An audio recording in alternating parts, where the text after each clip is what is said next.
ಕರ್ತನಲ್ಲಿ ಪ್ರೀತಿಯ ಆಸರ್ ಟಿವಿ ವೀಕ್ಷಕರೆಲ್ಲರಿಗೂ ಸ್ವಸ್ಥ ಬೋಧನೆ ಈ ಕಾರ್ಯಕ್ರಮಕ್ಕೆ ನಿಮ್ಮನ್ನು ಆತ್ಮೀಯವಾಗಿ ನಾವು ಸ್ವಾಗತಿಸ್ತೇವೆ. ಪ್ರೀತಿಯ ದೇವಜನರೇ, ಕಳೆದ ಅನೇಕ ಸಂಚಿಕೆಗಳಿಂದ ನಾವು ವಾಕ್ಯದ ಅಡಿಸ್ಥಳದಲ್ಲಿ ವಾಕ್ಯದ ಸರಿಯಾದ ಒಂದು ಬೋಧನೆಯನ್ನು ನಾವು ತಿಳ್ಕೊಳ್ಳಿಕ್ಕೆ ಸಾಧ್ಯವಾಗ್ತಾ ಇದೆ. ಅನೇಕರು ವಾಕ್ಯದ ಅಡಿಸ್ಥಾಯ ಸರಿಯಾದ ಉಪದೇಶವಿಲ್ಲದೆ ಜನರು ಅಂಕೆ ಮೀರಿ ದುರ್ಬೋಧನೆಗಳಿಗೂ ಕೆಟ್ಟ ಪಾಪದ ಜೀವಿತಕ್ಕೂ ಹಿಂಜರಿದು ಹೋಗುವಂಥದ್ದು ನಾವು ನೋಡ್ತಾ ಇದ್ದೇವೆ. ಆ ಒಂದು ಸದುದ್ದೇಶದಿಂದ ಅವರನ್ನು ಸರಿಯಾದ ಬೋಧನೆ ನಡೆಸಬೇಕು, ವಿಶ್ವಾಸಿಗಳೆಲ್ಲರೂ ವಾಕ್ಯದಲ್ಲಿ ಬೆಳಿಬೇಕೆಂಬಂಥ ಒಂದು ಉದ್ದೇಶದಿಂದ ಈ ಒಂದು ಕಾರ್ಯಕ್ರಮ ನಿಮ್ಮ ಮುಂದೆ ನಾವು ತಂದಿರ್ತೇವೆ. ಭಾಳಷ್ಟು ಜನರು ಇದನ್ನು ಆಶೀರ್ವಾದ ಹೊಂದಿದ್ದೀರಿ ಎಂಬುದಾಗಿ ನಮಗೆ ಕೇಳಲಿಕ್ಕೆ ಭಾಳ ಸಂತೋಷವಾಗ್ತಾ ಇದೆ. ಪ್ರಿಯ ವೀಕ್ಷಕರೇ, ಕಳೆದ ಸಂಚಿಕೆಗಳಲ್ಲಿ ನಾವು ಸ್ವಸ್ಥ ಬೋಧನೆ ಈ ಕಾರ್ಯಕ್ರಮದಲ್ಲಿ ಅನೇಕ ಸಂಚಿಕೆಗಳಲ್ಲಿ ಏದೇನ್ ತೋಟದ ವಿಷಯವಾಗಿ ನಾವು ಬಹಳಷ್ಟು ವಿಸ್ತಾರವಾಗಿ ನಾವು ತಿಳ್ಕೊಳ್ಳಿಕ್ಕೆ ಸಾಧ್ಯವಾಯಿತು. ಏದೇನ್ ತೋಟದಲ್ಲಿ ಹೇಗೆ ದೇವರು ಮನುಷ್ಯನುಂಟು ಮಾಡಿದ ಮತ್ತು ಮನುಷ್ಯನಲ್ಲಿ ಸೈತಾನನ್ನು ಹೇಗೆ ಪ್ರವೇಶಿಸಿದ, ಏದೇನ್ ತೋಟದೊಳಗೆ ಮತ್ತು ಮನುಷ್ಯನೊಳಗೆ ಪಾಪ ಹೇಗೆ ಪ್ರವೇಶಿಸಿತು ಎಂಬುದಾಗಿ ನಾವು ಭಾಳಷ್ಟು ವಿಚಾರಗಳನ್ನು ನಾವು ತಿಳ್ಕೊಂಡೆವು. ಮತ್ತು ಜೀವವೃಕ್ಷದ ಕುರಿತಾಗಿ ಅನೇಕ ವಿಚಾರಗಳನ್ನು ನಾವು ಕಲಿಕೊಳ್ಳಿಕ್ಕೆ ಸಾಧ್ಯವಾಯಿತು. ನಾನು ನೆನೆಸ್ತೇನೆ ಅದನ್ನು ನೀವೆಲ್ಲ ಟಿ ವಿಯಲ್ಲಿ ನೋಡಿ ಆಶೀರ್ವಾದ ಹೊಂದಿದ್ದೀರಿ ಎಂಬುದಾಗಿ ನಾನು ನೆನೆಸ್ಕೊಳ್ತೇನೆ. ಇವತ್ತು ಈ ಕಾರ್ಯಕ್ರಮದ ಮುಂದುವರಿದ ಭಾಗವಾಗಿ ನಾವು ಪಾಪದ ಪರಿಣಾಮ, ಏದೇನ್ ತೋಟದೊಳಗೆ ಪ್ರವೇಶಿಸಿದ ಅಥವಾ ಮನುಷ್ಯನೊಳಗೆ ಪ್ರವೇಶಿಸಿದ ಪಾಪದ ಪರಿಣಾಮಗಳ ಕುರಿತಾಗಿ ನಾವು ಈ ಕಾರ್ಯಕ್ರಮದಲ್ಲಿ ನೋಡಲಿಕ್ಕಿದ್ದೇವೆ. ನಮ್ಮ ಮಧ್ಯದಲ್ಲಿ ಕಳೆದ ಅನೇಕ ಸಂಚಿಕೆಯಿಂದ ಬೋಧಿಸ್ತಿರುವಂಥ ದೇವಸೇವಕರಾಗಿರುವಂಥ ಪಾಸ್ಟರ್ ವಿ ಜೆ ಅಬ್ರಾಮ್ ಅವರಿದ್ದಾರೆ. ಉಡುಪಿಯಲ್ಲಿ ಸೇವೆ ಮಾಡ್ತಾ ಇದ್ದಾರೆ. ಅವರು ನಮ್ಮದಲ್ಲಿರೋದು ಬಹಳ ಸಂತೋಷ. ಯೇಸು ಕ್ರಿಸ್ತನ ನಾಮದಲ್ಲಿ ಈ ಕಾರ್ಯಕ್ರಮಕ್ಕೆ ನಾವು ಆತ್ಮೀಯವಾಗಿ ಸ್ವಾಗತಿಸೋಣ. Pastor praise the lord. ಪಾಸ್ಟ್ರೆ, ಈಗಾಗಲೇ ನಾವು ಅನೇಕ ವಿಷಯಗಳನ್ನು ಈ ಕಾರ್ಯಕ್ರಮದ ಕಲಿತ್ಕೊಳ್ಳಿಕ್ಕೆ ಸಾಧ್ಯವಾಗ್ತಾಯಿದೆ.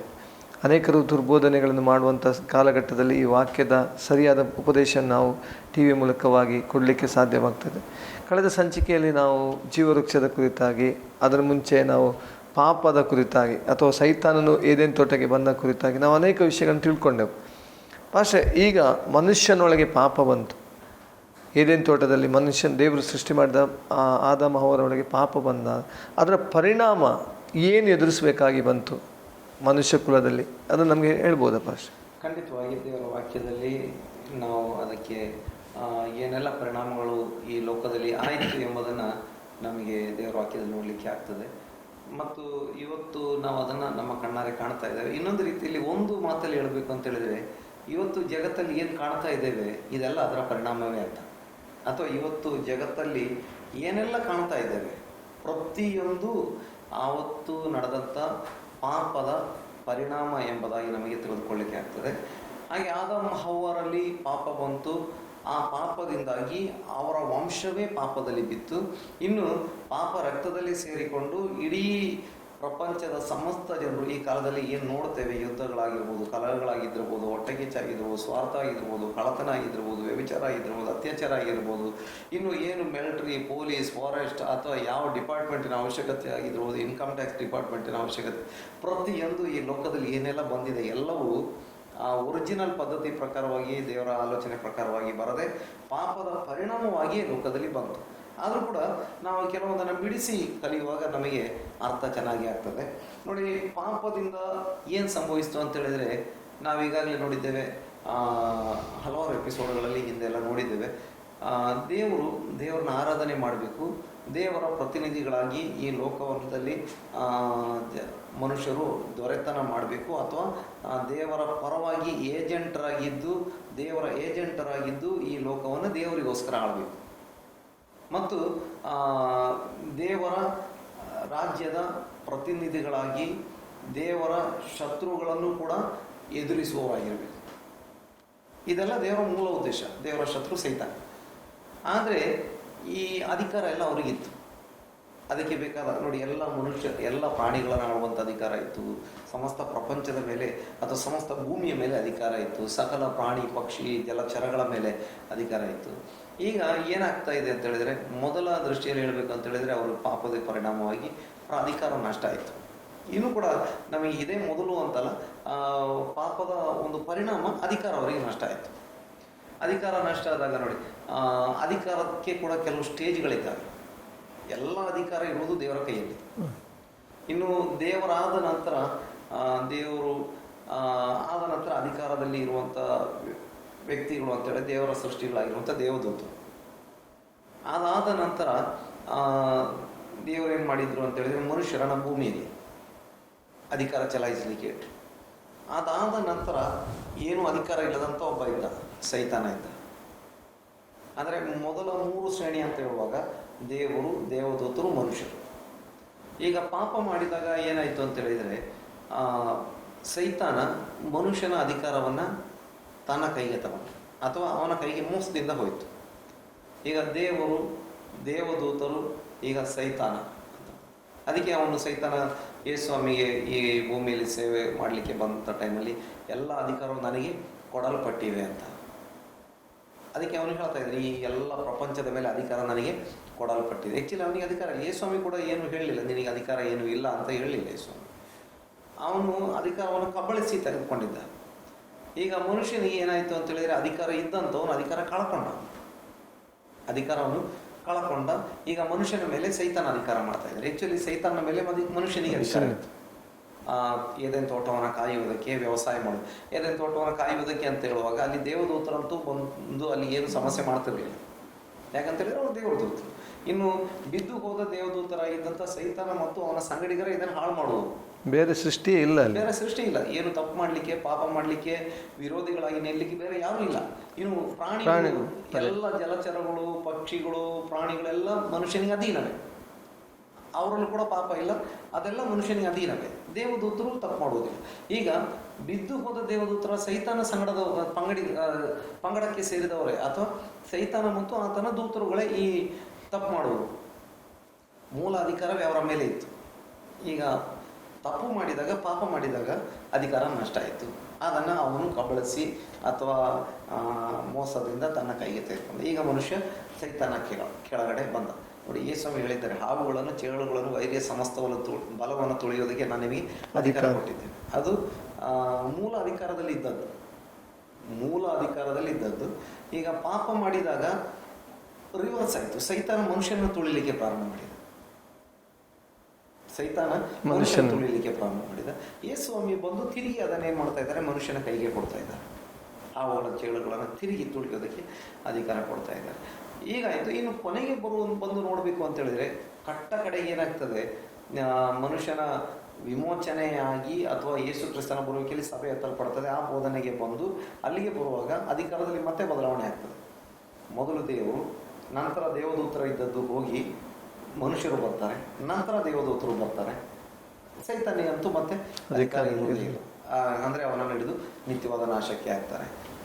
ಇಲ್ಲಿ ಹೀಗೆ ಅವರಿಗೆ ಅಧಿಕಾರ ನಷ್ಟ ಆಯಿತು. ಭೂಮಿಯ ಮೇಲೆ ಆಗಲಿ ಅಥವಾ ಎಲ್ಲದರ ಮೇಲೆ ಇದ್ದಂಥ ಅಧಿಕಾರ ನಷ್ಟ ಆಯಿತು. ಆದರೂ ಈಗಲೂ ಅವನಿಗೆ ಒಂದು ನಾಮಿನಲ್, ಒಂದು ನಾಮ ಮಾತ್ರ ಅಧಿಕಾರ ಇಂದಿಗೂ ಕೂಡ ಉಂಟು. ಪ್ರಪಂಚದ ಮೇಲೆ ಅಥವಾ ಲೋಕದ ಮೇಲೆ ಇನ್ನೂ ನಾಮ ಮಾತ್ರ ಅಧಿಕಾರ ಉಂಟು. ಸೈತಾನ ಆದರೆ ಹೆಚ್ಚು ಅಧಿಕಾರವನ್ನು ಚಲಾಯಿಸ್ತಾ ಇದ್ದಾನೆ. ಈಗ ಪಾಪ ಪರಿಹಾರ ಹೊಂದಿ ಅಥವಾ ರಕ್ಷಣೆ ಅನುಭವಕ್ಕೆ ಬಂದಾಗ ಈ ಅಧಿಕಾರಕ್ಕೆ ಇವತ್ತು ಕೂಡ ವ್ಯತ್ಯಾಸಗಳು ಆಗ್ತವೆ. ಆದರೆ ಪರಿಪೂರ್ಣವಾದ ವ್ಯತ್ಯಾಸ ಆಗುವಂಥದ್ದು ಯೇಸು ಕ್ರಿಸ್ತನ ತಿರುಗಿ ಬರುವಿಕೆಯಲ್ಲಿ, ಪರಿಪೂರ್ಣವಾದ ವಿಮೋಚನೆ ಯೇಸು ಕ್ರಿಸ್ತನ ಬರುವಿಕೆಯಲ್ಲಿ ಸಂಭವಿಸುವಾಗ ಅಥವಾ ರೂಪಾಂತರ ಶರೀರಕ್ಕೆ ಕೂಡ ಸಂಭವಿಸುವಾಗ ಅಧಿಕಾರ ಪೂರ್ತಿಯಾಗಿ ಯಥಾಸ್ಥಾಪನೆ, ರಿಸ್ಟೋರೇಷನ್ ಆಗ್ತದೆ. ಇಲ್ಲಿ ಒಂದು ಅಧಿಕಾರ ನಷ್ಟ ಆಯಿತು.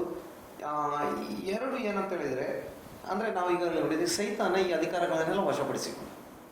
ಎಲ್ಲ ಅಧಿಕಾರಗಳನ್ನು ಅವನು ವಶಪಡಿಸಿಕೊಂಡ. ಅವನಿಗೆ ಆ್ಯಕ್ಚುಲಿ ಪರಲೋಕದಲ್ಲಿಯೂ ಸ್ಥಾನ ತಪ್ಪಿತ್ತು, ಈ ಭೂಮಿಯಲ್ಲೂ ಅವನಿಗೆ ಸ್ಥಾನ ತಪ್ಪಿತ್ತು. ನಾವು ಅದನ್ನು ಕಳೆದ ಎಪಿಸೋಡ್ಗಳಲ್ಲಿ ನೋಡಿದ್ದೇವೆ. ಈಗ ಅವನಿಗೆ ತಿರುಗಿ ಭೂಮಿಯಲ್ಲಿ ಅವನು ತನ್ನ ರಾಜ್ಯವನ್ನು ಸ್ಥಾಪನೆ ಮಾಡಲಿಕ್ಕೆ ಅವನಿಗೆ ಅವಕಾಶ ಸಿಕ್ತು. ಅದಕ್ಕೆಲ್ಲ ಯೇಸು ಸ್ವಾಮಿ ಹತ್ರ ಶೋಧನೆಗೆ ಬಂದಾಗ ಎಲ್ಲ ಅಧಿಕಾರ ನನಗೆ ಕೊಡಲ್ಪಟ್ಟಿದೆ ಎಂಬುದಾಗಿ ಹೇಳಿದ್ರು. ಹೌದು, ಎಲ್ಲ ಅಧಿಕಾರ ನನಗೆ ಕೊಡಲ್ಪಟ್ಟಿದೆ, ನೀನು ಒಂದ್ಸಲ ಅಡ್ಡ ಬಿದ್ದರೆ ಸಾಕು ಅಂತ. ಅಂದರೆ ಅವನಿಗೆ ಇಲ್ಲಿ ನಷ್ಟವಾಗಿದ್ದನ್ನು ಪುನಃ ಸ್ಥಾಪನೆ ಮಾಡಲಿಕ್ಕೆ ಮನುಷ್ಯನ ಪಾಪದಿಂದ ಅವಕಾಶ ಸಿಕ್ತು. ಅವನು ಮಧ್ಯಾಕಾಶದಲ್ಲೂ ಕೂಡ ತನ್ನ ಸಿಂಹಾಸನ ಹಾಕಿಕೊಂಡಿದ್ದಾನೆ ಎಂಬುದಾಗಿ ವಾಕ್ಯದಲ್ಲಿ ನೋಡ್ತೇವೆ. ಆದರೆ ಈ ಭೂಮಿಯಲ್ಲಿ ಅವನ ಆಳ್ವಿಕೆ ನಡೀತದೆ. ಅದಕ್ಕೆ ಸ್ವಾಮಿ ಹೇಳಿದ್ದಾರೆ, ಇಹಲೋಕಾಧಿಪತಿಯು ಅಥವಾ ಈ ಲೋಕದ ಪ್ರಪಂಚದ ರಾಜನು ಅಥವಾ ಈ ಲೋಕದ ಅಧಿಪತಿ ಎಂಬುದಾಗಿ ಎಲ್ಲ ನೋಡ್ತಾ ಇದ್ದೇವೆ. ಅವನು ಆ್ಯಕ್ಚುಲಿ ಈ ಲೋಕದ ಅಧಿಪತಿ ಅಲ್ಲ. ಈ ಲೋಕದಲ್ಲಿ ಹಿಂದೆ ಒಂದು ಕಾಲದಲ್ಲಿ ಅವನಿಗೆ ಆಧಿಪತ್ಯ ಇತ್ತು. ಆದರೆ ಆ ಪಾಪ ಮಾಡಿದ ಮೇಲೆ ಅವನಿಗೆ ನಷ್ಟ ಆಯಿತು. ಅವನಿಗೆ ಈ ಭೂಮಿ ಕೂಡ ನಷ್ಟ ಆಯಿತು. ಇಲ್ಲಿ ದೇವರು ನೀರಿನಿಂದ ತುಂಬಿಸಿದ್ರು, ಕತ್ತಲೆಯಿಂದ ತುಂಬಿಸಿದ್ರು, ಇದೆಲ್ಲ ಆಗಿ ರಿಸ್ಟೋರೇಷನ್ ಮಾಡಿ ಮನುಷ್ಯನಿಗೆ ಈ ಭೂಮಿಯಲ್ಲಿ ಸೃಷ್ಟಿ ಮಾಡಿಟ್ಟು ಮನುಷ್ಯನಿಗೆ ಕೊಟ್ಟಿದ್ರು. ಈಗ ಪಾಪದಲ್ಲಿ ಬೀಳಿಸಿ ಅವನು ತಿರುಗಿ ಭೂಮಿಯನ್ನು ತನ್ನ ಕೈಗೆ ತೆಗೆದುಕೊಳ್ಳುವಂಥ ರೀತಿಯಲ್ಲಿ ಆಯಿತು. ಈಗ ಸೈತಾನ ವಶಪಡಿಸಿಕೊಂಡ. ಇನ್ನು ಮನುಷ್ಯನಿಗೆ ಇದ್ದಂಥ ಗೌರವ, ಪದವಿ, ಅಧಿಕಾರ, ಗೌರವ, ಪದವಿ ಎಲ್ಲ ನಷ್ಟ ಆಯಿತು. ಅವನಿಗೆ ಇದ್ದಂಥ ಎಲ್ಲ ಗೌರವ, ಪದವಿ ಪ್ರತಿಯೊಂದು ಅವನಿಗೆ ನಷ್ಟ ಆಯಿತು. ಮತ್ತೊಂದು ಏನು ಸಂಭವಿಸ್ತಾ ಇದೆ ಅಂತ ಹೇಳಿದ್ರೆ ಅವನಿಗೆ ಮಹಿಮೆ ನಷ್ಟ ಆಯಿತು. ಈಗ ನೋಡಿ, ಪಾಪ ಮಾಡಿದ ಕೂಡಲೇ ಏನು ಸಂಭವಿಸ್ತಾ ಇದೆ, ಇಮಿಡಿಯೇಟ್ ಆಗಿ ಏನು ಸಂಭವಿಸ್ತಾ ಇದೆ ಅಂತ ಹೇಳಿದ್ರೆ ಅಲ್ಲಿ ನೋಡ್ತೇವೆ, ಅವರು ತಾವು ಬೆತ್ತಲೆ ಎಂದು ಕಂಡುಕೊಂಡ್ರು ಅಂತ. ಅಲ್ಲಿ ಮತ್ತೆ ವಾಕ್ಯ ಹೇಳ್ತದೆ, ಅವರು ತಾವು ಅವರ ಕಣ್ಣುಗಳು ತೆರೆಯಲ್ಪಟ್ಟಿತ್ತು ಅಂತ. ನೋಡಿ, ಆವಾಗ ಅದರಲ್ಲಿ ಕೆಲವೊಂದು ಅಂಶಗಳನ್ನು ತಿಳ್ಕೊಳ್ಳಿಕ್ಕೆ ನಮಗೆ ಸಾಧ್ಯ ಆಗ್ತದೆ. 3ನೇ ಅಧ್ಯಾಯ ಅದರ 7ನೇ ವಾಕ್ಯ, ಕೂಡಲೇ ಕಣ್ಣುಗಳು ತೆರೆದವು, ತಾವು ಬೆತ್ತಲೆಯಾಗಿದ್ದವೆಂದು ತಿಳಿದು ಅಂಜೂರದ ಎಲೆಗಳನ್ನು ಕೊಲಿದು ಉಟ್ಟುಕೊಂಡರು. ಪಾಪ ಮಾಡಿದ ಕೂಡಲೇ ಅವರ ಕಣ್ಣುಗಳು ತೆರೆಯಲ್ಪಟ್ಟವು. ಆದರೆ ಹಿಂದೆ ಅವರು ಹಣ್ಣನ್ನು ನೋಡಿದ್ದಾರೆ, ಆಗಲೂ ಕಣ್ಣಿತ್ತು ಅವರಿಗೆ. ಅದರ ಅರ್ಥ ಅದಕ್ಕಿಂತ ಹಿಂದೆ ಕಣ್ಣಿರಲಿಲ್ಲ, ಕಣ್ಣು ಮುಚ್ಚಿಕೊಂಡಿದ್ರು ಎಂಬುದಾಗಿಲ್ಲ. ಅವರಿಗೆ ಇತ್ತು, ಆಗಲೂ ಕಣ್ಣಿತ್ತು, ನಂತರ ಕಣ್ಣಿತ್ತು. ಆದರೆ ಆಗ ಅವರಿಗೆ ಇದ್ದಂಥ ಕಣ್ಣು ಪರಿಶುದ್ಧವಾದಂಥ ಕಣ್ಣು. ಈಗ ಪಾಪದ ಕಣ್ಣು, ಶಾಪದ ಕಣ್ಣು ತೆರೆಯಲ್ಪಟ್ಟಿತ್ತು, ಅಥವಾ ಪಾಪದ ಒಂದು ಕಣ್ಣು ತೆರೆಯಲ್ಪಟ್ಟಿತ್ತು. ಈಗೇನಾಗ್ತಾ ಇದೆ ಅಂತ ಹೇಳಿದರೆ, ಪಾಪದ ಕಣ್ಣು ತೆರೆಯಲ್ಪಟ್ಟಿತ್ತು, ತಾವು ಬೆತ್ತಲೆಯಾಗಿದ್ದೇವೆಂದು ತಿಳಿದುಕೊಂಡೆ. ಮುಂಚೆ ಅವರ ಕಣ್ಣು ಪರಿಶುದ್ಧವಾಗಿತ್ತು, ಈ ಕೆಟ್ಟದ್ದು ಅವ್ರಿಗೆ ಕಾಣ್ತಾನೆ ಇರಲಿಲ್ಲ, ಕೆಟ್ಟ ರೀತಿಯಲ್ಲೂ ಅವರು ಕಾಣ್ತಾ ಇರಲಿಲ್ಲ. ಏನು ನೋಡಿದ್ರು ಕೂಡ ದೇವರ ದೃಷ್ಟಿಯಲ್ಲಿ ಅವರು ನೋಡ್ತಾ ಇದ್ರು, ದೈವಿಕವಾದ ದೃಷ್ಟಿಕೋನದಲ್ಲೇ ನೋಡ್ತಾ ಇದ್ರು ಮತ್ತು ಪರಿಶುದ್ಧವಾಗಿಯೇ ನೋಡ್ತಾ ಇದ್ರು. ಅಪಾರ್ಥದಿಂದ, ದ್ವಯಾರ್ಥದಿಂದ, ದ್ವಂದ್ವಾರ್ಥದಿಂದ ಅಥವಾ ಕೆಟ್ಟ ಅರ್ಥದಿಂದ ಯಾವುದನ್ನು ಕಾಣಲಿಕ್ಕೆ ಅವರಿಗೆ ಆಗ್ತಿರ್ಲಿಲ್ಲ ಅಥವಾ ಕಾಣ್ತಿರ್ಲಿಲ್ಲ. ಈಗ ಕಂಡದ್ದೆಲ್ಲ ಕೆಟ್ಟ ಅರ್ಥದಲ್ಲಿ ಕಾಣಿಸ್ತಾ ಉಂಟು. ಈಗ ಪಾಪ ಮಾಡಿದ ಕೂಡಲೇ ಬೆತ್ತಲೆಯಾಗಿದ್ದೇವೆ ಎಂದು ಕಂಡ್ರು. ಪಾಪ ಮಾಡೋದಕ್ಕಿಂತಲೂ ಮುಂಚೆ ಅವರು ಯಾವ ಸ್ಪೆಷಲ್ ವಸ್ತ್ರ ಹುಟ್ಟಿದ್ರು ಅಂತ ದೇವರ ವಾಕ್ಯದಲ್ಲಿ ಬರೆದಿದ್ರು ಕೂಡ, ಈಗ ಬೆತ್ತಲೆ ಕಾಣಬೇಕು ಅಂತ ಹೇಳಿದ್ರೆ ಪಾಪ ಮಾಡೋದಕ್ಕಿಂತ ಮುಂಚೆ ಅವರು ಬೆತ್ತಲೆ ಆಗಿರಲಿಲ್ಲ. ಹೇಗೆ ಬೆತ್ತಲೆ ಆಗಿರಲಿಲ್ಲ ಅಂತ ಹೇಳಿದ್ರೆ, ಅವರಿಗೆ ಲೌಕಿಕವಾದ ಇಂಥ ವಸ್ತ್ರಗಳು ಇಲ್ಲದಿದ್ರು ಕೂಡ ಒಂದು ಮಹಿಮೆಯ ವಸ್ತ್ರ ಅವರಿಗಿತ್ತು. ಅದಕ್ಕೆ ಒಬ್ಬ ದೇವರ ಸೇವಕರು ಈ ರೀತಿಯಾಗಿ ಚೆನ್ನಾಗಿ ಅದನ್ನು ವಿವರಿಸಿಲ್ಲ. ಹೇಗೆ ಅಂತ ಹೇಳಿದರೆ, ಅವರಿಗೆ ದೊಡ್ಡ ಬೆಳಕಿನ ವಸ್ತ್ರ ಇತ್ತು, ಮಹಾ ಮಹಿಮೆಯ ಒಂದು ಬೆಳಕಿನ ವಸ್ತ್ರ ಅವರ ಮೇಲಿತ್ತು. ಈಗ ಆ ಬೆಳಕು ಅವರ ಸುತ್ತಲೂ ಹೊಳೆಯುತ್ತಿರುವಂಥ ಸಮಯದಲ್ಲಿ ಈ ಸೂರ್ಯನ ಬೆಳಕು ಆಗಲೂ ಇಷ್ಟ ಇತ್ತು, ಈಗಲೂ ಇಷ್ಟ. ಸೂರ್ಯನ ಬೆಳಕಲ್ಲಿ ಅದು ದೊಡ್ಡ ಬೆಳಕು ಅವರ ಸುತ್ತಲೂ ಹೊಳೆಯುತ್ತಿರುವಂಥದ್ದು, ಮಹಾ ಮಹಿಮೆ. ಆವಾಗ ಏನಾಯಿತು, ಈ ಸೂರ್ಯನ ಬೆಳಕಲ್ಲಿ ಅವರ ನಗ್ನತೆ ಕಾಣಲ್ಲ. ಇದಕ್ಕಿಂತಲೂ ಎಷ್ಟೋ ಪ್ರಭಾವಶಾಲಿಯಾದಂಥ ಬೆಳಕು ಅವರಲ್ಲಿ ಹೊಳಿತಾ ಇತ್ತು. ಪಾಪ ಮಾಡಿದ ಕೂಡಲೇ ಏನಾಯಿತು, ಆ ಬೆಳಕು ಅವರನ್ನು ಬಿಟ್ಟೋಯ್ತು. ಬಿಟ್ಟೋದ ಕೂಡಲೇ ಸೂರ್ಯನ ಬೆಳಕಲ್ಲಿ ನಗ್ನತೆ ಕಾಣಿಸ್ಲಿಕ್ಕೆ ಸ್ಟಾರ್ಟ್. ಅಂದರೆ ಒಂದು ಒಳ್ಳೆ ಚೆನ್ನಾಗಿ ಉದಾಹರಣೆಯನ್ನು ಅವರು ಕೊಟ್ಟರು. ನೋಡಿ, ಅದಕ್ಕೆ ಅವರು ಒಂದು ಉದಾಹರಣೆಯನ್ನು ಹೇಳಿದರು. ನಾವು LED ಬಲ್ಬ್ ಅದನ್ನು ರಾತ್ರಿ ಉರಿಸಿ ನಮಗೆ ಅದರ ಆ ಒಂದು ಸೆಂಟ್ರ್ ಪಾಯಿಂಟನ್ನು ನೋಡಲಿಕ್ಕೆ ಆಗಲ್ಲ. ಆದರೆ ಹಗಲು ಹೊತ್ತಲ್ಲಿ ನಮಗೆ ಉರಿಸಿದರೆ ಸೆಂಟ್ರ್ ಕಾಣಿಸ್ತದೆ ನಮಗೆ. ಯಾಕಂತ ಹೇಳಿದರೆ ಸೂರ್ಯನ ಬೆಳಕು ಇದಕ್ಕಿಂತಲೂ ಹೆಚ್ಚು ಪ್ರಖರ ಆಗಿರೋದ್ರಿಂದ ಹೆಚ್ಚು ಬೆಳಕಿದ್ದಲ್ಲಿ ಕಡಿಮೆ ಬೆಳಕನ್ನು ನಮಗೆ ನೋಡಲಿಕ್ಕೆ ಆಗ್ತದೆ. ಈಗ ಒಂದು ದೊಡ್ಡ ಬೆಳಕನ್ನು ನೋಡಬೇಕು ಅಂತ ಹೇಳಿದರೆ ನಮ್ಮ ಬರಿಗಣ್ಣಿಂದ ಸಾಧ್ಯವಾಗಲಿಕ್ಕಿಲ್ಲ. ಆದರೆ ಆ ಬೆಳಕನ್ನು ನೋಡಬೇಕಾದ್ರೆ ಅದಕ್ಕಿಂತ ದೊಡ್ಡ ಬೆಳಕಲ್ಲಿ ನಾವಿದ್ರೆ ನಮಗೆ ಆ ಚಿಕ್ಕ ಬೆಳಕನ್ನು ಕಣ್ಣಿಟ್ಟು ನೋಡಲಿಕ್ಕೆ ಆಗ್ತದೆ. ಹಾಗೆಯೇ ವಸ್ತ್ರ ಅವರಿಗೆ ನಷ್ಟ ಆಯಿತು, ಮಹಿಮೆ ಅವರಿಗೆ ನಷ್ಟ ಆಯಿತು, ಅಧಿಕಾರ ಅವರಿಗೆ ನಷ್ಟ ಆಯಿತು, ಅವರ ಗೌರವ ಅವರಿಗೆ ನಷ್ಟ ಆಯಿತು. ಈಗ ಅವರಿಗೆ ಪಾಪಿ ಎಂಬಂಥ ಹೆಸರು ಬಂತು, ಸಾಯತಕ್ಕವನು ಎಂಬಂಥ ಹೆಸರು ಬಂತು, ಅಥವಾ ಪದವಿ ಅವರಿಗೆ ನಷ್ಟ ಆಯಿತು, ಎಲ್ಲವನ್ನ ಕಳ್ಕೊಂಡ್ರು. ಮತ್ತೆ ಒಂದು ಪಾಯಿಂಟನ್ನು ನೋಡ್ತೇವೆ, ಅವರಿಗೆ ಮರಣ ಬಂತು. ಅಥವಾ ಅವರು ಜೀವಿಸಬೇಕು, ಸಾಯಬೇಕು ಎಂಬ ಉದ್ದೇಶದಿಂದ ದೇವರು ಮನುಷ್ಯನನ್ನು ಸೃಷ್ಟಿ ಮಾಡಲೇ ಇಲ್ಲ. ಅವರು ಸಾಯಬೇಕು, ಈ ತಲೆಮಾರು ಸತ್ತು ಮಣ್ಣಿಗೆ ಹೋದ್ಮೇಲೆ ಮುಂದಿನ ತಲೆಮಾರು ಬರಬೇಕು, ಮುಂದಿನ ತಲೆಮಾರು ಬರಬೇಕು ಎಂಬಂಥ ಆಲೋಚನೆ ದೇವರಿಗೆ ಮೂಲ ಉದ್ದೇಶದಲ್ಲಿ ಅಥವಾ ಸೃಷ್ಟಿಯಲ್ಲಿ ಇಲ್ಲ. ದೇವರಿಗೆ ಗೊತ್ತು ಇವರು ಸಾಯ್ತಾರೆ ಅಂತ. ಅದು ದೇವರ ಸರ್ವಜ್ಞಾನದಿಂದ ಗೊತ್ತಾಗುವಂಥ ವಿಷಯ. ಬಿಟ್ಟರೆ ದೇವ್ರಿಗೆ ಗೊತ್ತು ಇವರು ಪಾಪ ಮಾಡಿ ಎಲ್ಲವನ್ನ ಕಳೆದುಕೊಳ್ತಾರೆ ಅಂತ ದೇವರಿಗೆ ಗೊತ್ತಿದ್ರೂ ಕೂಡ ಅವರು ಸಾಯಬೇಕು, ನಷ್ಟ ಆಗಬೇಕು ಅಂತ ಅವರಿಗೆ ಆಲೋಚನೆ ಇರಲಿಲ್ಲ. ಸಾಯ್ತಾರೆ ಅವರು, ಅವರಿಗೋಸ್ಕರ ವಿಮೋಚನೆ, ಪಾಪ ವಿಮೋಚನೆ ಎಲ್ಲ ಮಾಡಬೇಕು ದೇವರಿಗೆ ಮುಂಚೆ ಗೊತ್ತು.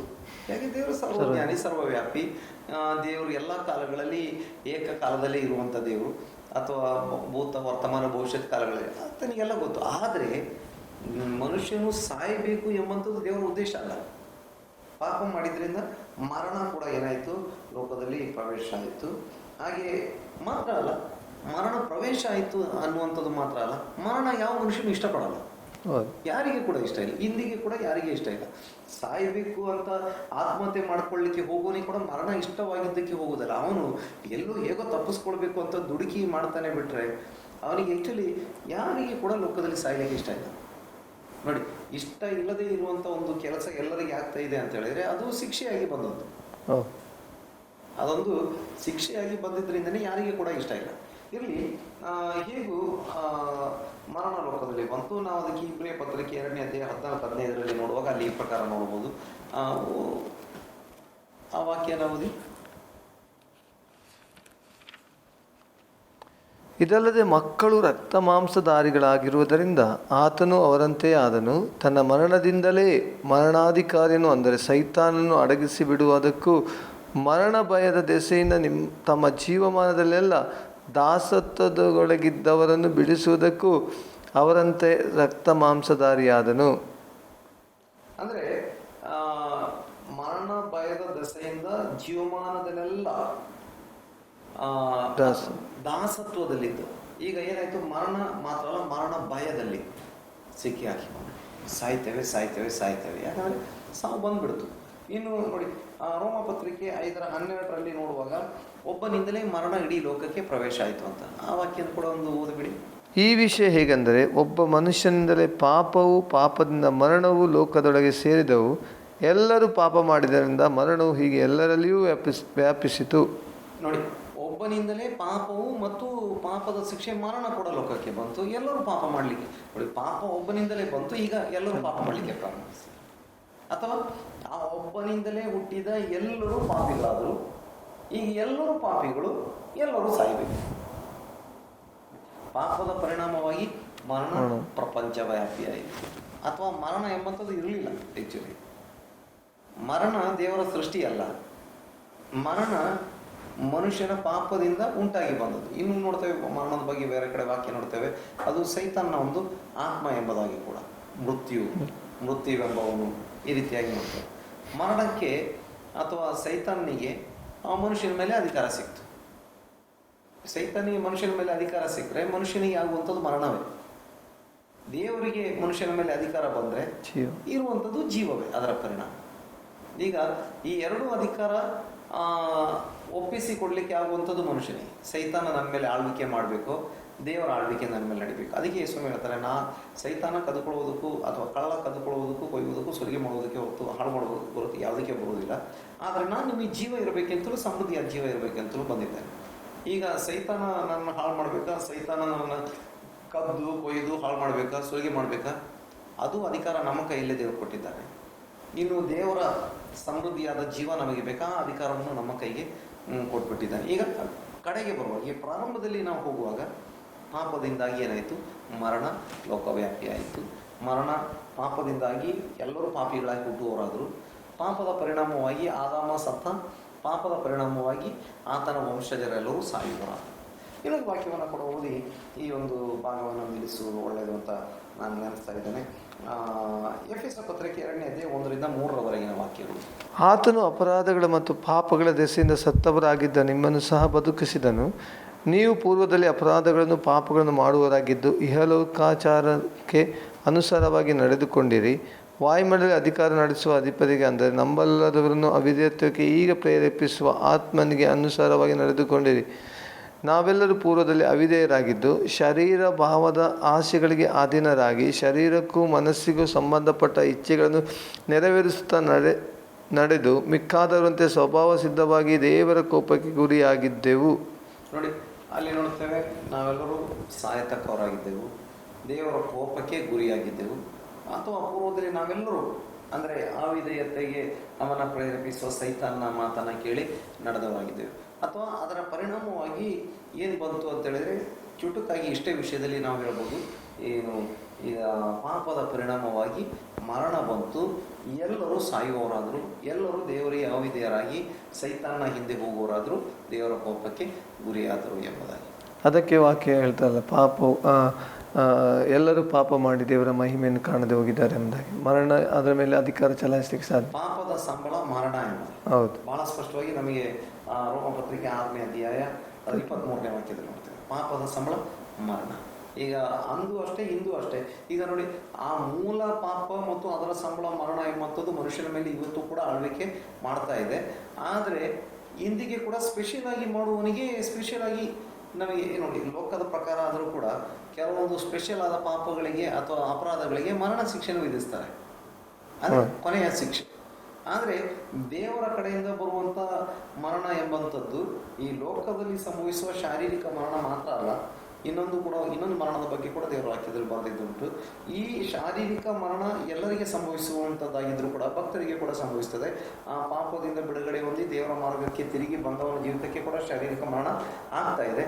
ಆದರೆ ಎರಡನೇ ಮರಣ ಎಂಬಂಥದ್ದು ಕೂಡ ಇದೆ. ಆ ಎರಡನೇ ಮರಣದ ಬಗ್ಗೆ ಸ್ವಲ್ಪ ಹೇಳ್ಬೋದ? ಎರಡನೇ ಮರಣ ನಮಗೆ ಪ್ರಕಟಣೆ ಗ್ರಂಥ 21ನೇ ಅಧ್ಯಾಯ 8ನೇ ವಾಕ್ಯದಲ್ಲಿ ನೋಡ್ತೇವೆ. ಈ ಶಾರೀರಿಕ ಮರಣ ಸಂಭವಿಸುವಂಥ ಈ ಒಂದು ಘಟನೆಗೆ ಅಥವಾ ಈ ಒಂದು ಕಾರ್ಯಕ್ಕೆ ಇದು ಎಲ್ಲರಿಗೆ ಸಂಭವಿಸುವಂಥದ್ದಾಗಿದ್ರು ಕೂಡ ಇದರ ಮಧ್ಯದಲ್ಲಿ ದೇವರ ಯೋಜನೆಗಳು ನಮಗೆ ಮುಂದಿನ ಎಪಿಸೋಡ್ಗಳಲ್ಲಿ ನಾವು ಡಿಟೇಲ್ ಆಗಿ ಹೇಳ್ತೇವೆ. ಯೇಸು ಕ್ರಿಸ್ತನ ಮೂಲಕ ಪಾಪ ಪರಿಹಾರವನ್ನು ದೇವರು ಇಟ್ಟಿದ್ದಾರೆ. ಪಾಪ ಪರಿಹಾರ, ತನ್ನನ್ನು ನಂಬಿ ಪಾಪ ಪರಿಹಾರ ಹೊಂದಿಕೊಳ್ಳುವಂಥ. ಆದರೆ ಈ ರಕ್ಷಣೆ ಅನುಭವಕ್ಕೆ ಬರದೇ ಇರುವಂಥವು, ಅಂದರೆ ಪಾಪ ಮಾಡಿದವರೆಲ್ಲ ಮರಣ ಹೊಂದಲೇಬೇಕು. ಆದರೆ ದೇವರ ಪ್ರೀತಿಯ ಯೋಜನೆ ಕೊನೆಗೇನಾಯ್ತು ಅಂತ ಹೇಳಿದ್ರೆ ಪಾಪ ಪರಿಹಾರ ಎಂಬಂತ ಒಂದು ಮಾರ್ಗವನ್ನ ಇಟ್ಟರು. ಪಾಪ ಮಾಡಲಿಲ್ಲ ಅಂತಲ್ಲ, ಪಾಪ ಪರಿಹಾರ, ಅದು ಪಾಪ ಕ್ಷಮಾಪಣೆಯ ಮೂಲಕ. ಪಾಪ ಪರಿಹಾರ ಹೇಗೆ ಅಂತ ಹೇಳಿದ್ರೆ ಪಾಪ ಕ್ಷಮಾಪಣೆಯ ಮೂಲಕ. ಪಾಪ ಮಾಡಲಿಲ್ಲ, ನೀನು ಪಾಪ ಮಾಡಿದವನಲ್ಲ, ನೀನು ಪರಿಶುದ್ಧನಾಗಿದೆಯಲ್ಲ, ನೀನು ಪಾಪ ಮಾಡಿದ್ದಿ, ನೀನು ಪಾಪ ಒಪ್ಪಿಕೋ, ನಾನು ನಿನಗೆ ಕ್ಷಮಿಸಿ ಕೊಡ್ತೇನೆ ಅಂತ, ನಿನ್ನ ಪಾಪವನ್ನು ನಾನು ಪರಿಹಾರ ಮಾಡ್ತೇನೆ. ಹಾಗೆ ಯೇಸು ಕ್ರಿಸ್ತನ ಮೂಲಕ ಆ ಕಾರ್ಯವನ್ನು ದೇವರು ಮಾಡ್ತಾ ಇದ್ದಾರೆ. ಅದಕ್ಕೆ ರಕ್ಷಣೆ ಅಂತ ಹೇಳ್ತಾರೆ. ಅದಕ್ಕೆ ರಕ್ಷಣೆ ಎಂಬುದಾಗಿ, ಸಾಲ್ವೇಷನ್ ಎಂಬುದಾಗಿ ನೋಡ್ತೇವೆ. ಅದನ್ನು ಮುಂದಿನ ಎಪಿಸೋಡ್ಗಳಲ್ಲಿ ನಾವು ಡಿಟೇಲ್ ಆಗಿ ನೋಡೋಣ.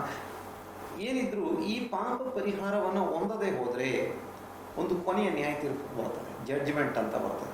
ಆ ನ್ಯಾಯ ತೀರ್ಪಿನಲ್ಲಿ ಏನಾಗ್ತದೆ ಅಂತ ಹೇಳಿದ್ರೆ ಎರಡನೆಯ ಮರಣ, ಅಂದರೆ ಶಿಕ್ಷಿಸಿ ಶಾಶ್ವತವಾಗಿ ಅವನಿಗೆ ದಂಡನೆಗೆ ಗುರಿಪಡಿಸುವಂಥ ಶಾಶ್ವತ ದಂಡನೆ. ಅದು ಟೆಂಪ್ರರಿ ಅಥವಾ ತಾತ್ಕಾಲಿಕ ದಂಡನೆ ಅಲ್ಲ, ಶಾಶ್ವತ ದಂಡನೆಗೆ ಗುರಿಪಡಿಸುವಂಥ ಆ ಒಂದು ಕಾರ್ಯಕ್ಕೆ ಎರಡನೇ ಮರಣ ಎಂಬುದಾಗಿ ಹೇಳ್ತಾರೆ. ಒಟ್ಟಿನಲ್ಲಿ ಪಾಪದಿಂದ ಮರಣ ಲೋಕಕ್ಕೆ ಪ್ರವೇಶ ಆಯಿತು. ಪ್ರೀತಿಯ ದೇವಜನರೇ, ಇವತ್ತಿನ ಕಾರ್ಯಕ್ರಮದ ಮೂಲಕವಾಗಿ ಪಾಪದ ಪರಿಣಾಮದ ಕುರಿತಾಗಿ ನಾವು ಸಂಕ್ಷಿಪ್ತವಾಗಿ ನಾವು ನೋಡಲಿಕ್ಕೆ ಸಾಧ್ಯವಾಯಿತು. ಪಾಪ ಅಧಿಕಾರವನ್ನು ಸೈತಾನಿಗೆ ಕೊಡಬೇಕಾಗಿ ಅಥವಾ ಸೈತಾನನ್ನು ಪಾಪದ ಮೂಲಕವಾಗಿ ಅಧಿಕಾರವನ್ನು ಮನುಷ್ಯನ ತೆಗೆದುಕೊಂಡ. ಎರಡನೇದಾಗಿ ದೇವರ ಮಹಿಮೆಯನ್ನು ಕಳ್ಕೊಂಡ. ಮುಖ್ಯವಾಗಿ ಮೂರನೇದಾಗಿ ಮರಣ ಮನುಷ್ಯನ ಮೇಲೆ ಅಧಿಕಾರ ಚಲಾಯಿಸಲಿಕ್ಕೆ ಪ್ರಾರಂಭವಾಯಿತು. ಒಂದು ಮರಣದ ಕುರಿತಾಗಿ ಪ್ರತಿ ಮನುಷ್ಯನು ಇವತ್ತು ಮರಣ ಹೊಂದ್ತಾನೆ. ಆದರೆ ಎರಡನೇ ಮರಣ ಅದು ನಿತ್ಯ ಮರಣ ಎಂಬುದಾಗಿ, ಅದೇ ನರಕ, ಅದರ ಕುರಿತಾಗಿ ಸಹ ನಮಗೆ ತಿಳ್ಕೊಳ್ಳಿಕ್ಕೆ ಸಾಧ್ಯವಾಯಿತು. ಇವತ್ತು ಯಾರೇ ಆಗಿರೋದಾದರೂ ಒಂದು ವೇಳೆ ಈ ಮರಣದ ಭಯದಲ್ಲಿ ಅಥವಾ ಪಾಪದ ಪಶ್ಚಾತ್ತಾಪ ಹೊಂದದೆ, ಪಾಪ ಪರಿಹಾರದ ಒಂದು ನಿಶ್ಚಯ ಹೊಂದದೆ ಇವತ್ತು ನೀವು ಜೀವಿಸ್ತಿರೋದಾದ್ರೆ ಇವತ್ತು ನಿಮಗೊಂದು ಅವಕಾಶ. ನಾವು ಇದರ ಮೂಲಕವಾಗಿ ನಿಮಗೆ ಕರೆ ಕೊಡಲಿಕ್ಕೆ ಬಯಸ್ತೇವೆ. ಯೇಸು ಕ್ರಿಸ್ತ ನಿಮ್ಮ ಸ್ವಂತ ರಕ್ಷಕನಾಗಿ ಅಂಗೀಕರಿಸಿರಿ. ಮರಣ ಎಂಬುವಂಥದ್ದು ಶರೀರಕ್ಕೆ ಎಲ್ಲ ಮನುಷ್ಯನಿಗಿದೆ, ಆದರೆ ಆತ್ಮಕ್ಕಿರುವಂಥ ಮರಣದಿಂದ ನೀವು ತಪ್ಪಿಸಲಿಕ್ಕೆ ಸಾಧ್ಯವಾಗ್ತದೆ ಎಂಬುದಾಗಿ ಹೇಳುತ್ತಾ ಇವತ್ತಿನ ಕಾರ್ಯಕ್ರಮ ನಾವು ಮುಗಿಸಲಿಕ್ಕೆ ಬಯಸ್ತೇವೆ. ನಮ್ಮ ಮಧ್ಯದಲ್ಲಿ ಆಸರೆ ಟಿವಿಯಲ್ಲಿ ಬಂದು ವಿಸ್ತಾರವಾಗಿ ಸ್ವಸ್ಥ ಬೋಧನೆಯಲ್ಲಿ ಪಾಪದ ಪರಿಣಾಮ ಕುರಿತಾಗಿ ಸಂಕ್ಷಿಪ್ತವಾಗಿ ಹೇಳಿದಂಥ ದೇವಸೇವಕರಿಗೆ ಆಸರೆ ಟಿವಿ ಪರವಾದಂಥ ವಂದನೆಗಳು. ಪ್ರೈಸ್ ಪಾಸ್ಟ್ರೆ, ಇನ್ನೊಂದು ಕಾರ್ಯಕ್ರಮದಲ್ಲಿ ನಾವು ಬರಲಿಕ್ಕಿದ್ದೇವೆ. ಸ್ವಸ್ಥ ಬೋಧನೆ ನೀವು ಕಾರ್ಯಕ್ರಮ ನೋಡುತ್ತಾ ಇರಿ, ಅನೇಕರಿಗೆ ಇದನ್ನು ಉತ್ತೇಜನ ಪಡಿಸಿ ಎಂಬುದಾಗಿ ಹೇಳುತ್ತೇವೆ. ಈ ಆಸರೆ ಟಿವಿಯ ಕಾರ್ಯಕ್ರಮ ನೋಡಿದಂಥ ನಿಮಗೆಲ್ಲರಿಗೂ ಆಸರೆ ಟಿವಿಯ ವಂದನೆಗಳು. ದೇವರು ನಿಮ್ಮನ್ನು ಆಶೀರ್ವಾದ ಮಾಡಲಿ.